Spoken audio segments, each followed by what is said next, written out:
built on some sessions that we've had with Dr. Larry Hawkins on situational leadership. Situational leadership is an integral component of the administrative structure of the Anisa-Model. Dan and Dr. Blanchard, Hersey, you've been colleagues now with Ken for a number of years. With 10. More personal relationship. Ken Blanchard was on my comprehensive committee, if you recall some of our earlier dialogue. Dan more recently has been doing some work with Hersey and integrating their thinking and updating it in terms of Anisa. One aspect in that notice that I was sent out to you from Paul, that situational leadership as a theory of administration is a means. It's a means that can be applied to almost any organizational structure. What I hope Dan will try to do for us today is to take that administrative know-how or means, that kind of structure, and try to relate it to, if you will, the way in which I characterize it, the what, the content of educational practice. I think Dan has a number of other ideas that he'll present. But the purpose in this relatively short time, because you people did have questions, how does situational leadership fit into Anisa? And this, I think, Dan can do the best for us. We didn't ask Larry to do much of that. We talked about it, but we felt it would be better if we had a chance to meet with Dan. So I think all of you do know Dan, so I don't have to go into a lot of background. So, Dr. George. Thanks, George. Nice to see you all again. I can't believe it was 3 years ago. You sure it wasn't 2? Maybe it was. No. Yes, that was late time. It sounds like 3 and feels like 20, yes. As a way of prefacing a discussion of the main issue as George presented it, namely, how does situational leadership fit into the broader context of the entire Anisa theory and the Anisa model, I want to just make a few comments about situational leadership to bring us down to the key elements of it so that when I make reference to it, it's fresh in your mind again. Historically, the concerns in administrative theory building that led Blanchard and Hersey to their model of situational leadership, historically the concern that led to that centered around whether or not you should be concerned with getting the task done or whether you should be concerned primarily with the people who are doing the task. And a lot of studies early on in the game showed that those people who are concerned primarily with the task tend to be autocratic, authoritarian, production-oriented, goal achievement-oriented, a taskmaster. They were interested in the instrumental aspects of things, and above all, they wanted efficiency. Whereas those who are more concerned with the people who are doing the task seemed to be a little more democratic. They liked an egalitarian approach. They were more employee-oriented. They liked the group and group maintenance. They were interested in being likable and having other people and liking other people. They focused more on expressive aspects of doing things rather than instrumental aspects. And they were interested in effectiveness more than efficiency. Now, I think that there is an overlap between effectiveness and efficiency myself, but anyway, this is how things kind of shaped up. And for a long time, it was believed that styles of leadership had to be either or. That you were either on the task side or you were on the side that was concerned with the people who were doing the tasks. And so all these studies made the assumption that you would be either or. And this is when Ohio State, which is where Paul Hersey was, and Ken jumped in and began examining this to see whether or not, in fact, that all seemed to be necessary or true.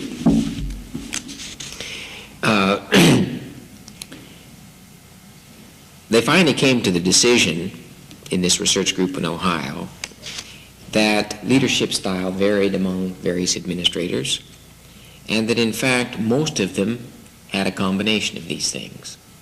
So they got the idea of putting things on a grid, that somebody could be, say, low task and high relationship, or they could be high relationship and low task, or whatever. And you would have some kind of combination, and this would define the leadership style. But then they jumped out of the frying pan into the fire and made another mistake, and that was the assumption that they could define the one best leadership style. And I think you probably remember that grid, the 4x4, where you have a matrix 9x9, where on the 1-1 category down in the lower left-hand corner, you have kind of what would be considered impoverished sort of, it would be a low concern for production and a low concern for people. And then in the upper right-hand corner, which to you would be up there, would be a 9-9, which would be a high concern for people and a high concern for production. And they all thought, aha, the 9-9 is the best. That's the one universal, all-time good administrative type. Well, further research found out that, by golly, there are some who were 1-9 and some who were other numbers and who were doing very well. So it was Hershey and Blanchard who introduced the idea of effectiveness. And in other words, they introduced an effectiveness dimension and found out that in order to be effective, the leadership style had to be adjusted to meet the demands of the situation. It then became obvious that a good leader is one who can alter his style to fit the situation. Because if he can meet the demands of the situation right on, sort of one-on-one, then everybody will be more productive. And if everybody's more productive, the system will be more effective. Inability to adapt one's leadership style to the demands of the situation will make you effective only when your style happens to fit the situation.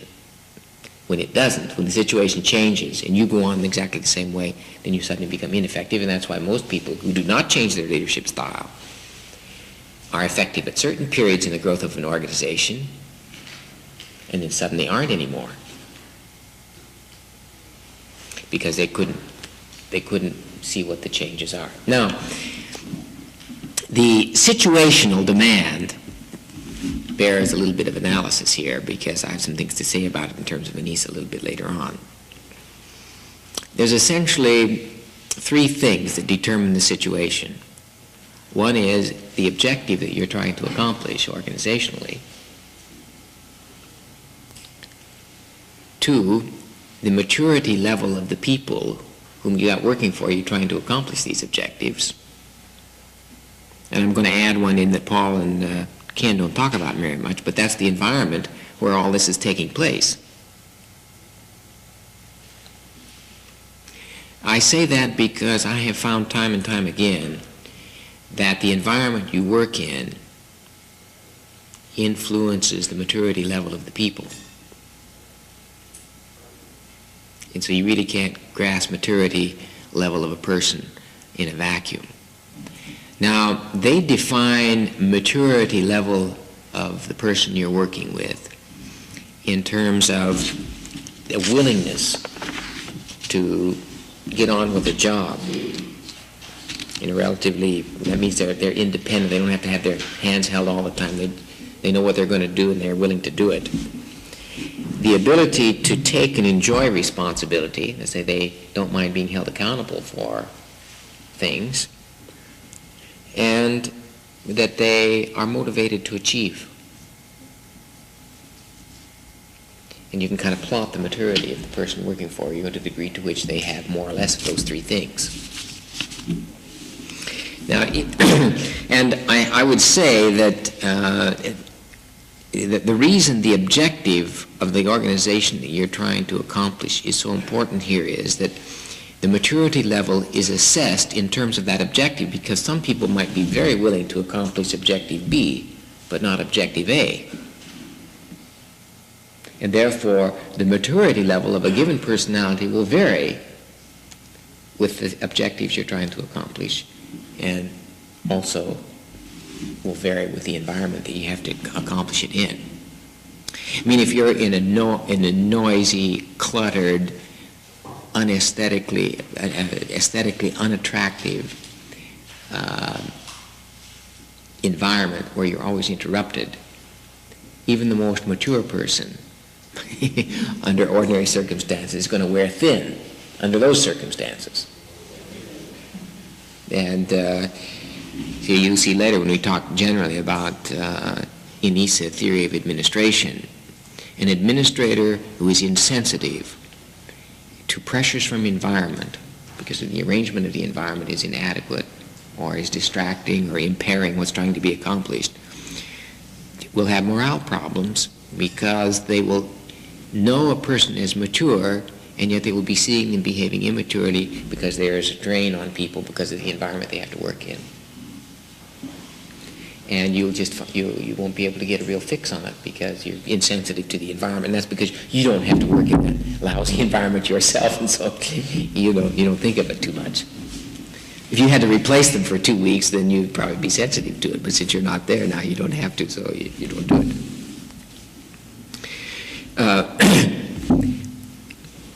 It is being able to assess the maturity level of the person working for you that is a key element here.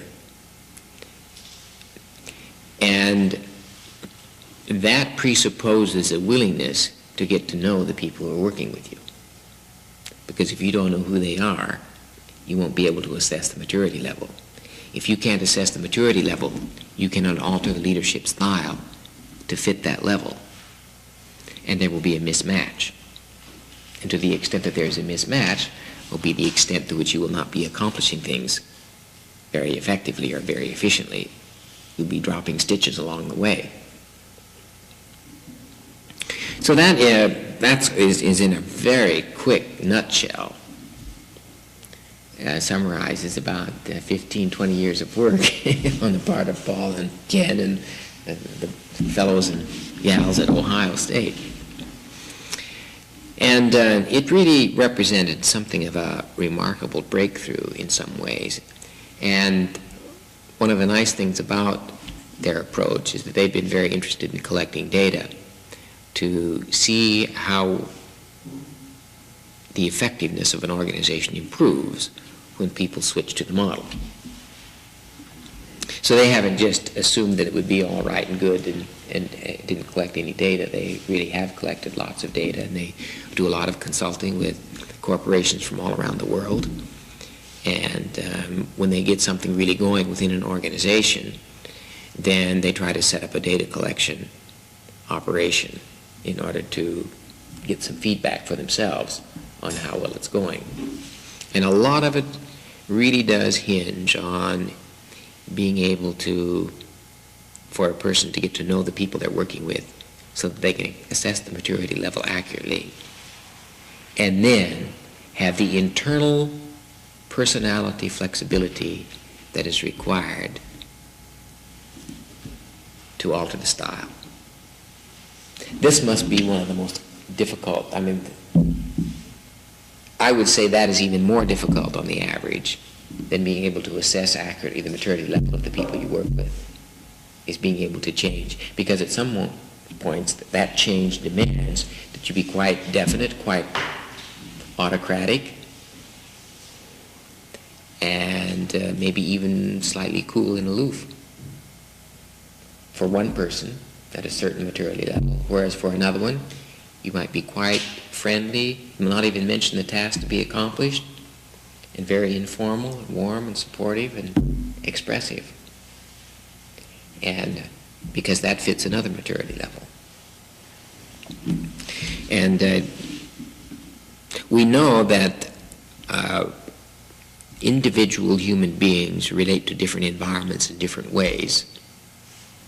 And human beings constitute a very prominent part of anybody's environment. And you know yourself how you react differently to different people. For some, you feel quite happy, relaxed, and cheered to see them. Other people, you wish they hadn't come around the corner. So you know that you almost change yourself without even consciously directing it. That's the easiest way to change. The hardest way to change is to apply a body of thought by translating it into action. It's the hardest thing for people to do. And we've been in the business of working with teachers and also therapists and correctional officers who are in the business of trying to help people change what they're doing by applying ideas. It is easier to understand ideas, to talk about them, to communicate them, by far, than it is to apply the idea and translate it into action. Most people only get to the talking stage and discussion stage, but they don't translate it into action. Alfred North Whitehead said that the sole justification for thought is action. But I think most organizations believe that the sole justification for thought is to take up time and have a meeting, which may or may not lead to anything except setting the time for the next meeting. And he also made the point that it was the task of speculative philosophy to frame a coherent, necessary, logically consistent scheme of thought within which every item of experience can be interpreted. That was one of the rationalistic and empirical ideals we set before ourselves in developing the Anisa-Model. We wanted this model to be a comprehensive scheme of thought that would be fully adequate, fully applicable, and logically consistent, and would provide a framework within which every item of educational experience could be interpreted. And by adequacy, which is one of the criteria we established, is meant that there would be nothing that would happen that would be incapable of being interpreted by the scheme. And so far we've been pretty lucky. We haven't come up with anything that the interpretive framework wouldn't have something to say about. And one of the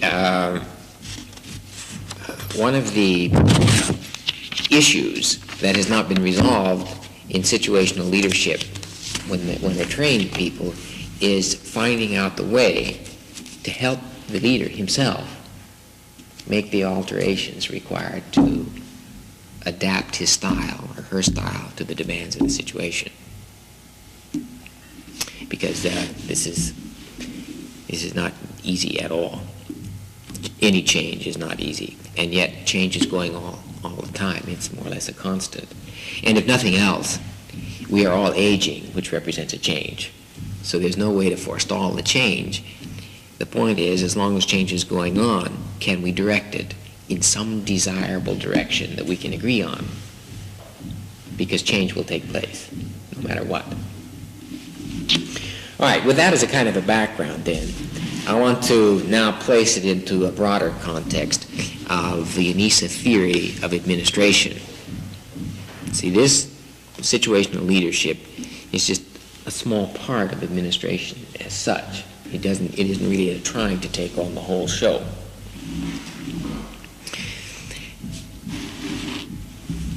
Since the Anisa-Model is predicated on a specific view of the nature of man, it's obvious that a theory of administration has to connect with that view of man in some direct way. Whitehead repeatedly made the point that if you want efficiency in an organization, and by efficiency or effectiveness, I would say being able to accomplish purpose with the least amount of resources in the shortest amount of time. And that includes keeping everybody happy while you do it, because if people aren't happy, they won't do things in the shortest amount of time, and they will be using more resources than necessary. Resources will be wasted. He said in order to have that kind of effectiveness, the action that everybody is carrying out must be based on a coherent scheme of thought. If the action is incoherent, if the thinking is incoherent, the action will be fragmented and disjointed. If you belong to a system where members who belong to it have not discussed and raised to a level of conscious awareness the basic scheme of thought on which the organization of the action is based, then you will have to get coherence through bureaucratic regulation. That's why when you have large numbers of people who already agree on the objective, they have a similar philosophy and all this thing, you really don't need very many memos. You need fewer regulations because everybody knows how to fit in. If that hasn't been done, in most organizations they don't do it. On the other hand, the thing that saves many organizations is that the people who belong to it grew up in the same culture. So there's a lot of tacit agreement on many things. If, however, you get an organization of 30 people and each one comes from a different culture, there will not be a tacit agreement on anything. And you will have a kind of a nightmare on your hand trying to get things organized and going. Still, even if you have people who come into an organization from the same culture and there is a tacit agreement on quite a few things, nonetheless, if there is not some sort of conscious overt agreement on some of the basic fundamentals about what you're trying to accomplish and some central beliefs shared in common and so on, then people will be doing things at cross purposes. And the way you keep that from happening is you establish a regulation. You see somebody doing something at cross purpose, you take it to the board establishes a policy, and then it stops that. And pretty soon you are tied up in a knot of regulations. And the freedom and the spirit and the vitality of the system will be gone. There's just study after study after study after study that shows that. Now, another thing that affects the necessity to have regulation is that when a system gets too big, it just becomes unmanageable by virtue of its sheer size. And the only way it can be regulated then is by bureaucratic means. I looked into sets of anthropological studies on maximum sizes of human functioning groups, and 500 seems to be the upper limit. So if you get a school system, just to take a case in point, it's above 500 staff and students, it's too big. And what you should do is establish another unit the same size. It's just like trying to, for instance, this is the way the body or any living thing operates optimally. If your arm were just one great big cell, it would just be so disorganized you couldn't get any work done. So what you do is you have a whole lot of little tiny ones.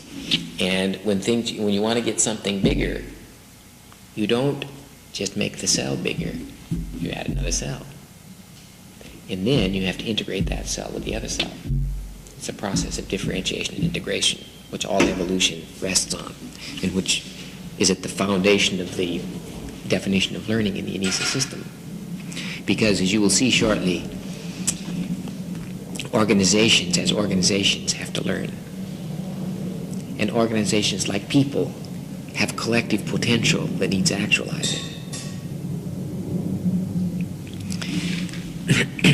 So we took as a basic premise about the nature of man the idea that man is endowed with an infinitude of potentiality. There's no scientific or theoretical justification for conceptualizing a limitation on his potential, and that the perpetual actualization of that potential is central to a person's feeling that there is worthwhileness in their lives. And the minute that's suppressed too much, you have pathology. Therefore, in educational terms, we say that the function of education is to provide the experiences that guarantee the actualization of the children's potentialities at an optimum rate. And of course, that left us with the burden of deciding what these potentialities were and how they could be actualized and how you could tell when they were actualized by knowing what they looked like when they were, which we can't go into today, but which is we've gone over a number of times. Now, the word administer, the word from which administration comes, the Latin word means to serve. It doesn't mean the boss. It doesn't mean to do lots of these other things. It means to serve. The question is, what does it serve? In terms of our scheme, the thing that is served is the ultimate purpose of a school system. And that's where the eye of the administrator must be focused. And that ultimate purpose is actualizing the potentialities of the children. Now, since it turns out that it is interaction with the environment that sustains the translation of potentiality into actuality, we do it in kind of a formula. We say translation of potentiality into actuality depends upon interaction with the environment. But every interaction in every environment are not equally capable of facilitating the actualization of a given potentiality. That's why our definition of teaching is taken from this fundamental proposition in our theory of development. Because if this is true, that the translation of potentiality into actuality is sustained by interaction with the environment, then teaching must mean, or therapy must mean, or rehabilitation must mean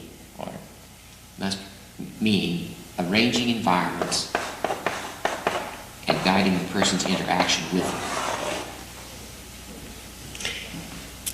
So that it's for this reason that an administrator who is interested in the collective potential of his organization has got to be concerned with the environment and how people interact with it. Now, I was going to make the point that since the interaction with the environment can be seen on a number of layers. There's this kind of environment, which we could call a material environment. Then there is human environment, which represents all the people around you that you're exchanging with. That one of the most effective means of teaching is the person arranging himself as a part of the child's environment. Another way of saying that is modeling. Now, if the staff in a school system, particularly the teaching staff, is not made up of people who are actualizing their own potentialities at an optimum rate, you will not have children who gravitate to that person and who can learn from them maximally. Modeling is one of the most powerful means of teaching, and it fits into this because it is the teacher herself, himself, seeing that they are an important part of that child's environment, and therefore they're going to arrange their way of doing things in ways that facilitate that child's interaction by imitating, by emulating. It's very powerful. And it says more than all the words you could say. Somebody who is enthusiastic and excited about learning and loves ideas will have young people flocking around them. And there's just so much evidence for that. I find it like as firm as the law of gravity. And therefore, as you'll see, one of the functions of a good leadership is to have some influence on who comes to work for you. That would be one of the first things I'd look for when I'm hiring somebody. I'd look them square in the eye and I say, do you like ideas? And if the person says like this, I'd say, well, let's go have a cup of coffee. You need to go into another profession. Because if you haven't got people who like ideas on your staff, you should be in some other business than education. And of course, as administrators, if you are not interested in ideas, then you can't expect your staff to be very interested in ideas. I mean, the chicken comes home to roost right there. But suppose they only like the ideas. Pardon? But suppose they are only into ideas. Because as you said, White had said that the purpose of thought and the ideas was ultimately Action. action. That's right. There are people that love to sit around and listen to intellectual exercise. Administrative meetings are full of them. Mm-hmm. Well, I would rather take that than somebody who doesn't do any action and has no ideas either. Because it makes life a little more pleasant, at least. And of course, every idea that you think up, you can't translate into action. But you can go over and over. Oh, yes. Until you're blue in the face. That's right. But even so, I think that there is, if you have a learning administrator, you are better off than one that isn't learning, because there's a modeling effect. And I think that modeling is a very important part of leadership. And you see, that's something that Paul Hersey really doesn't deal with very much. He just talks about modifying it. You sort the maturity level of the person, and you either boss them or you pat them on the back. And that might be an important part of it. But I think there's this other element that's even far more profound and far more organismic in its orientation than that. Because there is a genuine interchange then. And that people are seen as complex parts in a magnificent whole that has perpetually emergent properties. It's not just a mechanistic system where all the parts add up to exactly the sum total of that whole. Now, if we get square in our heads then the idea that administration means to serve, and that we're clear about what it is we're serving, then you know what the legitimate headaches are for you. Come on.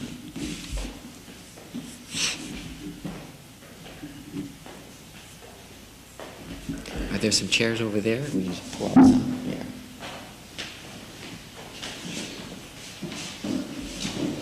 How you doing?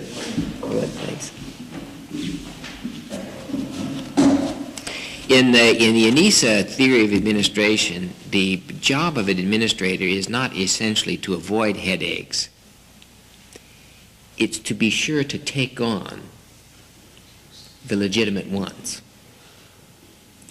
and to just put the illegitimate ones on the back burner. I mean, you can believe that trouble will be a constant. The trick is to take those parts of the trouble that are worthwhile fussing with And those are the ones that most directly relate to serving the fundamental purpose of the organization. And that's to make sure the potentialities of those children are being actualized at an optimum rate. Now, I really would love at some point to get myself a group of administrators who would like to come together on a daily basis and talk about the 25 most bugging problems facing them on that day and arrive at which ones are really most germane. Because our own observation and assessment shows that people do not choose the problems they're going to deal with now on the basis of those which have the highest priority. They, in fact, often deal with the problems on the basis of which ones will reduce my anxiety the most now. And we've even gotten into an institutionalized posture where nobody expects us to take any action that's going to actualize the potentialities of the children anyway. So you can deal almost with every other problem first. And you can deal with what affects the lives of the kids last, if at all. And this is why you have proposal after proposal after proposal to introduce change in education for the benefit of the children, but you rarely see it. You may see some changes going on, but you never see it getting down far enough that it has an impact on the lives of the children themselves. So from an Anisa point of view, we would see that an administrator's job is to see that the teacher knows what she's trying to accomplish, and then to run every manner of interference for the teaching staff to make sure they have what is required to enable them to do what they're supposed to do with those children. Now, you know as well as I do, it's very hard to manage that, and we've never really seen a system that does that. We're not even sure if we had the chance we could pull it off ourselves, given our culture and the way we've kind of been brainwashed and so on, because it is one thing to think up an idea, and it's another thing to really move out and act on it. I myself, though, believe that with the right kind of support and lots of goodwill, that it could be done. And I have seen very small educational operations do it very well. And the bigger you get, the harder it is to manage it. And we, in various places where we've worked with the model, we were successful. For instance, in one case, the principal literally was hardly to be found in his office doing what he ordinarily did before we arrived there. In fact, he spent a good 65% of his time with teachers, finding out what they needed, and then getting it. And you began to see an effect on the children. And every time he'd come to work in the morning, he'd say, "What do my teachers need?" He'd meet with him. He'd find out. He used to not be in the teacher's lounge very much, and now he's there most of the time. Of course, a lot of people thought he was crazy, that he was neglecting everything. He had a first-rate secretary, and he found he was making out all these schedules and doing all this stuff. Well, somebody else can make out those schedules. Which is more important, making out this schedule or making sure this teacher has what they need to serve that child, which is the ultimate purpose of the organization? So long as you can get the schedule done. After all, the schedule is important. I'm not saying the schedule isn't important. And it did a number of things. It brightened up his life because it opened up whole new doors to the release of his own potentialities, which weren't being released by making this schedule over and over again, whatever else. And the person who was in the office took on much more responsibility.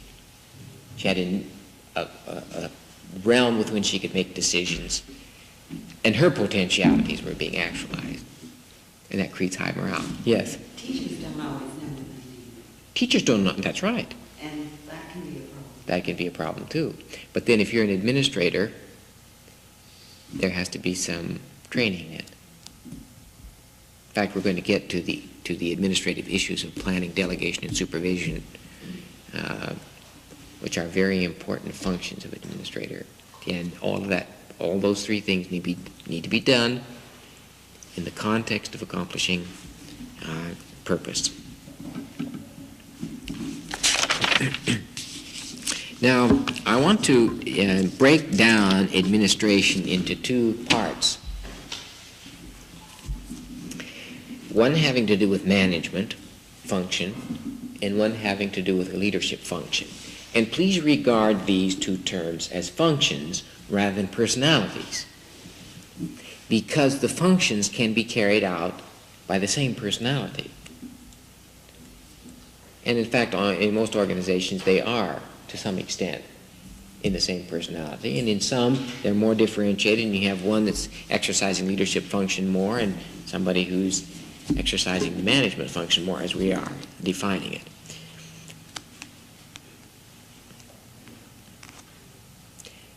For you to gain a sense of the definition now of these two terms, I need to introduce two other concepts from the Anisa-Model,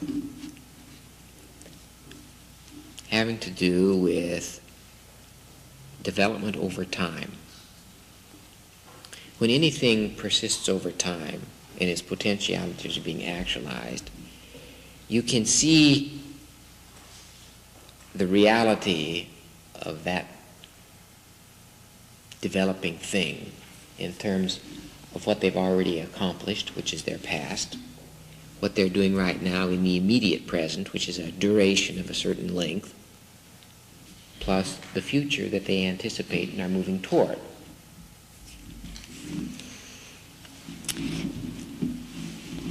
The sum total of a person's experience represents what we call in the Anisa-Model the immanence of that organism.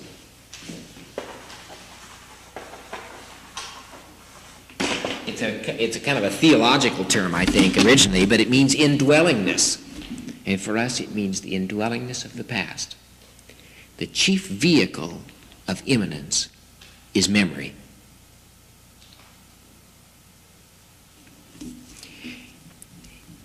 And being able to draw on it freely and fully is very important in negotiating the present as you keep an eye to the future.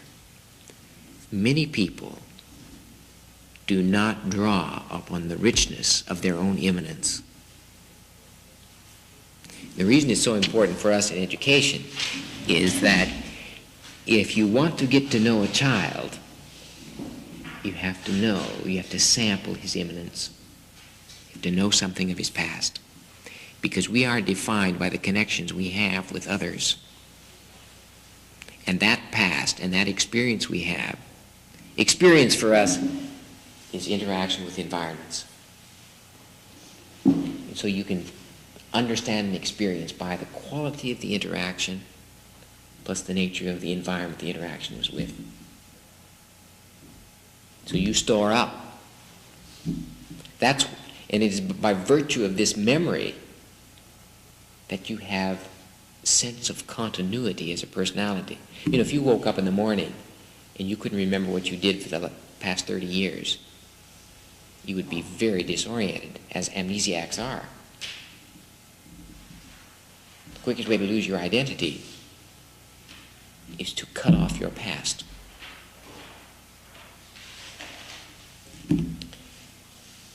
Brenda Milner and Wilder Penfield and a number of other people at Montreal Neurological Institute a number of years ago were doing some interesting studies dealing with finding the source of origin of epilepsy in the brain. Epilepsy can be functionally defined as a disorder that is associated with an irregular firing of neurons in the cortex. You know, the cerebral cortex has about 14 billion neurons.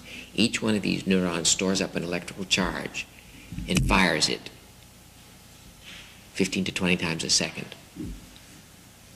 And that's what gives you the brainwave pattern. Usually somewhere in the brain, something triggers something, and you get a jagged firing, and the person goes into a fit.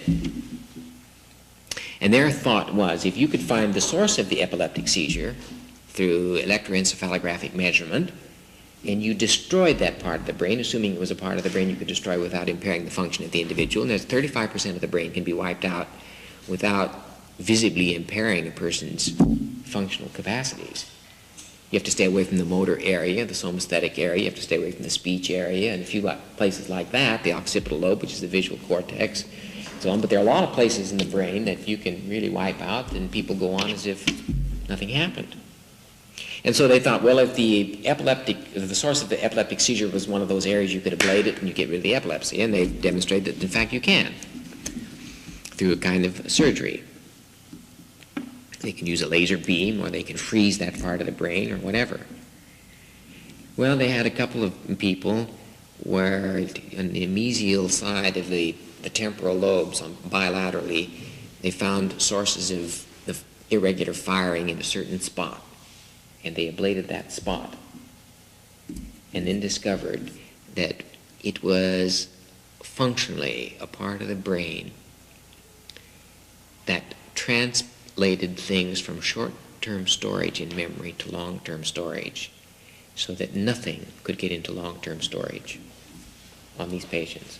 One of them happened to be a concert pianist, and every time he went to play a recital, for one thing, he could never learn any new pieces because his short-term memory was all he had in that last 4 to 5 seconds. In fact, she told me when she came to a seminar that I sponsored when I was at Indiana State, and she told me that this patient, she had said to him, try to remember the number 405, and she left the room for 5 minutes. When she came back, she said, what's the number? And he said 405, and her mind was blown. He could remember 405 because short-term memory really typically lasts only 4 or 5 seconds, and this was 5 minutes. So she said, how did you remember it? And he said, I remember it because I said 405, and before 5 seconds lapsed, I said 405 again. And before 5 seconds, when I said 405 again, of course it comes out of his mouth, in his ear, it's got 4 seconds, he says it again, and he kept it going for 5 minutes. In the middle of that, she said a car drove by, backfired, they went to the window to see what was causing the ruckus, and after it was over, she said, what's the number? And he said, what number? So he could learn no new pieces. And he still wanted to do concert work because he knew he was a concert pianist. He could remember everything that happened up to the operation, but nothing after. So they would send him out on the stage. He'd play the first piece on the program. And after he would get up and bow and go off the stage, when he'd come back out, he couldn't remember he'd played it. So, of course, he wants to start there again. So they had to tell him, look, the audience has just voted that they want you to start the program with the second piece. Well, he thought this was highly irregular. He said it destroys the context of the program. I should be beginning with Bach. I shouldn't be beginning with Chopin or whatever, you see. Well, it made life just miserable for him. And his identity was limited to all of those experiences he had up to the operation. From that point on, there was nothing. Just biological aging. And he had, I asked her if he had any vague recollection of the operation himself. And of course, he couldn't remember the operation, even. Although he had some vague notion that at some point in his past something happened that made things different. And he was vaguely uncomfortable with what it was. Well, the imminence of a child is so important, and this is why if you remove a child, say from a family setting, and put them somewhere else, and the place where you put them does not know what this was, they will not know how to relate to that child. And that child will go through a very rough period of trying to make new connections and establish things. The trick of equalizing educational opportunity is to individualize instruction, and the trick of individualizing instruction is being able to know your child in his specificity, and to know him in his specificity is to know how he has been connected to what kinds of environments in the past. That's only one part of knowing a child. You also need to know, that's his immanence, you also need to know what he wants to become. And that represents transcendence, which is the counterpart of this word.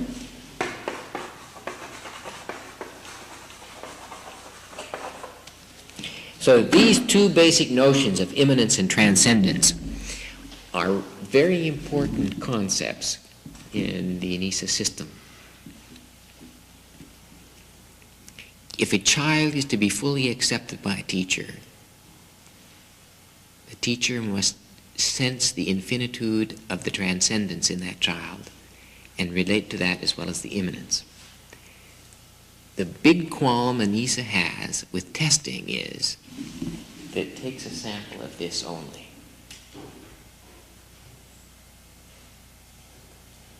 And doesn't sample this.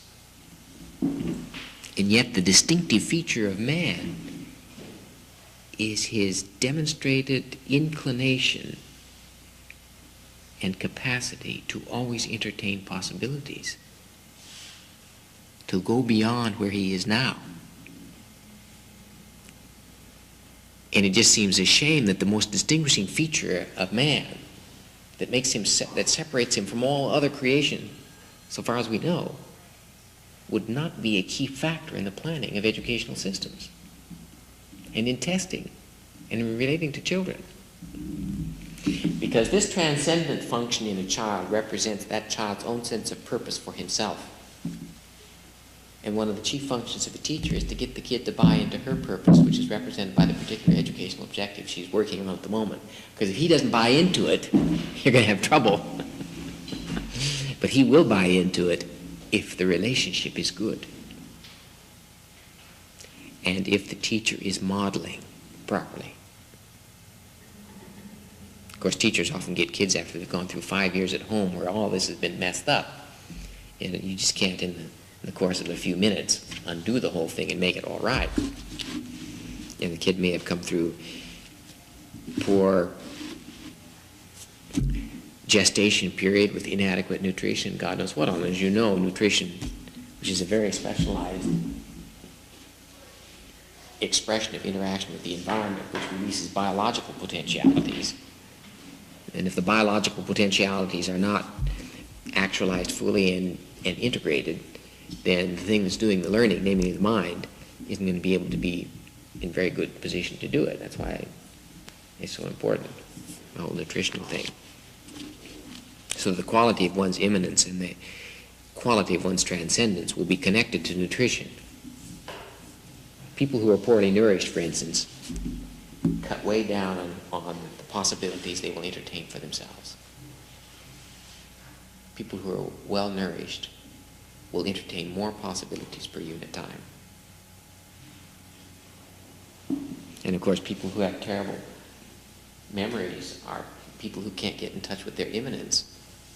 And they can't get in touch with their immanence often because of poor nutrition. In fact, people who are deficient in niacin will uniformly have poor memories, or niacinamide. This is vitamin B3. So if you have a lousy memory, you might try taking 100 milligrams of niacin on a daily basis. In fact, there are some people who feel that if we would put 500 or 1,000 milligrams of niacinamide in flour, that we could get rid of a fair percentage of schizophrenia in the culture. Large numbers of people are being helped by mega doses of niacinamide because the body itself not only has its own biochemical individuality. That minimum daily requirement thing on the vitamin jar is nonsense because it means it's too much for 50% of the population and not enough for the other 50%. Sure, because it's just an average, right? And that's been so well demonstrated now. In fact, there have been a few Nobel Prizes that demonstrate that. Well, we tend to look at our kids, you know, just like that. We say, we'll give them the minimum daily requirement of everything. That's why the math program, the reading program, the history program, the social studies program doesn't fit anybody particularly, because our curriculum is organized on the basis of the minimum daily requirement. It doesn't fit anybody.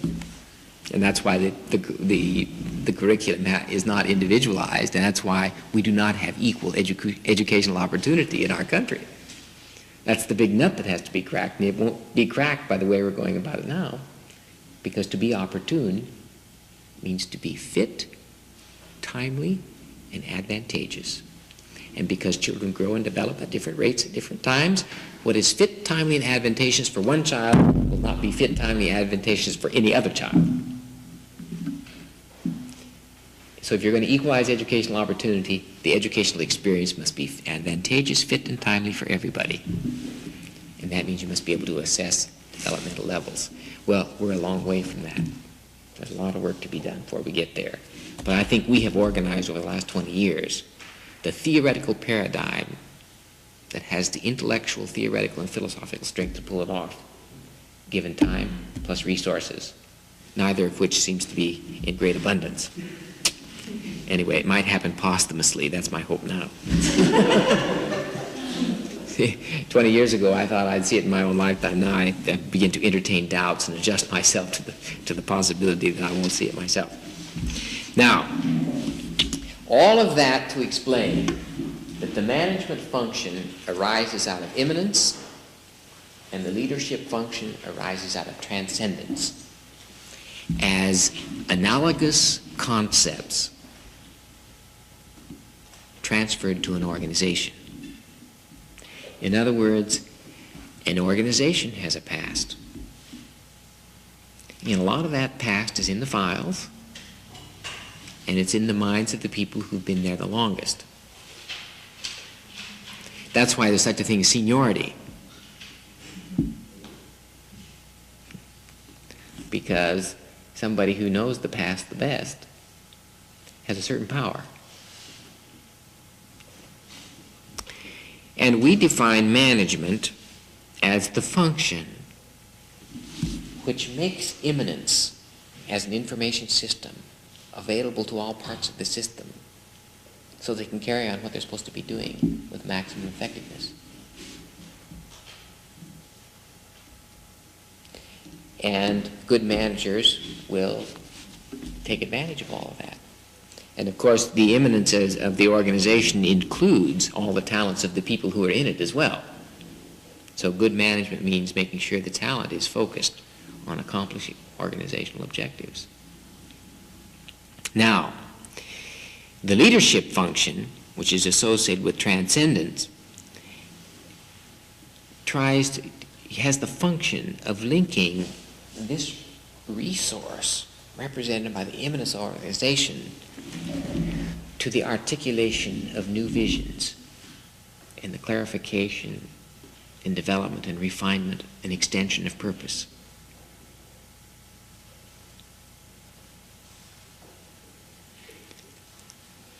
This function also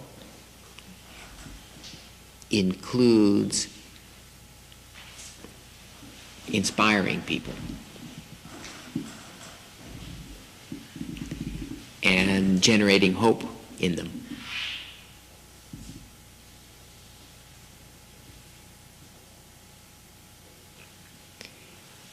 You really can't be a leader in Anisa terms by virtue of having been just appointed to a position that gives you power. Position power, as Hershey and Blanchard would call it, or the administrative theorists. I mean, you may have clout, but leadership implies the ability to attract an enthusiastic following. And that therefore, I mean, I think Paul Hershey says, whenever you try to influence anything, influence behavior, you are performing a leadership function. And of course, if you're trying to get people to go off in this direction rather than continuing in that direction, you are trying to influence behavior. And you can do it in a number of different ways. And one way is to use administrative power that you have by virtue of the position you have and reorganize the incentives and just provide clout. But that is never such a happy method compared to inspiring people to come along, because when people are inspired, their energies flow in the right direction and they want to be a part of it and they jump on the bandwagon, and you get 10 times the energy out of them because they like it. People don't give lots of energy to things they don't like. This has been well demonstrated. It's an incontrovertible principle. When they don't like something, they do the minimum. Even people who typically have personalities where they bustle and hustle, when they get into a spot where they don't like it, they cut down the hustling and the bustling. They'll do it somewhere else, but not there, because they don't like it. So finding conditions where people like being there is very important, because the energies flow, then it just goes. And if they all share a similar coherent scheme of thought, they don't have to be told every little thing to do. Their antennae are up for the things to be done around them that help make this thing go, and they just do it. And you know the difference between, I've got a secretary now, for instance, that is just like a dream. It's as if she has telepathy, really, telepathic powers. And she loves her job, and she loves Don and me. And she just sees 20,000 things that need to be done. We just don't have to say anything to her about what has to be done. It's just practically done before we can think of it. And you know, if there's a long-distance phone call coming in and it's about something I haven't been connected with for 3 months, she knows that I need lots of knives and my imminence is a little shaky these days. Before she even pushes the button to say so-and-so from New York is on the phone, the file is there. And plus, she says, you will remember, and she gives me a little verbal summary.